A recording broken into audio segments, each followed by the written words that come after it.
Que a graça do Senhor Jesus esteja sobre a tua vida. Vamos para o resumo do capítulo 4 do segundo livro das Crônicas. O capítulo 4 fala sobre o mar de fundição, sobre outros utensílios também do templo. Quando nós analisamos este capítulo de número 4, a gente observa já no versículo 1 que a Bíblia diz: e além disso, fez também um altar de bronze de 20 côvados de comprimento. Isto significa que este altar de bronze tinha 9 metros e 20 centímetros e de 20 côvados de largura, 9 metros e 20, e de 10 côvados de altura, 4 metros e 60. Isto significa que o altar de bronze tinha as mesmas medidas do lugar santo. O altar representava o juízo de Deus sobre o pecado. O lugar santo representava a sua misericórdia e graça. Portanto, a misericórdia e a graça de Deus são tão grandes quanto o seu juízo. O versículo 4 diz: e a fonte estava situada sobre 12 bois. O número 12 significa o governo de Deus, enquanto a fonte simbolizava a palavra de Deus. Portanto, o governo de Deus está edificado totalmente sobre a sua palavra, da qual não devemos absolutamente nos desviar.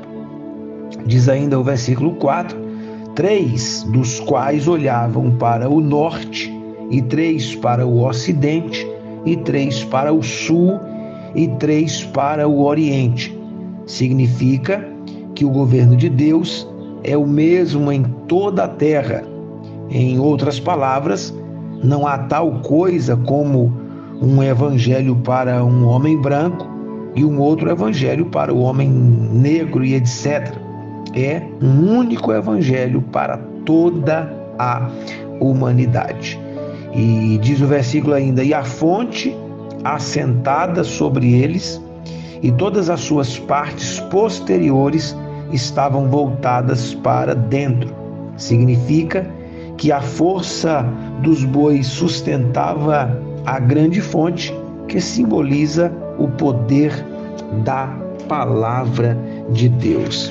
Nós já vimos muitos símbolos e figuras quando passamos pelo Pentateuco, e aqui, para terminar, eu quero somente ler o versículo 17 e o seu comentário. E os fundiu o rei nas planícies do Jordão, em terra argilosa, entre Sucote e Zereda. Isto representa a morte e a ressurreição. Em certo sentido, tem que haver a morte do velho eu, e o novo eu tem que ressuscitar identificado com Cristo. Isto significa que a identidade anterior do crente tem que ser perdida. O que fomos antes da salvação é de nenhuma consequência, não tem valor nenhum. Verdadeiramente, o Espírito Santo faz de nós uma nova criatura, que só pode ser concluída através do nosso entendimento de que fomos batizados em sua morte, de sorte que fomos sepultados com ele pelo batismo na morte, para que, como Cristo ressuscitou dos mortos pela glória do Pai, assim andemos nós também em novidade de vida, como está escrito em Romanos, no capítulo 6 e versículos 3 e 4. Por isso, todos estes ídolos pagãos de ouro, junto com a prata e o bronze, tiveram que ser fundidos, derretidos, o que significa que perderam a sua antiga forma ou identidade e foram postos em um novo molde para ter um uso útil para o templo.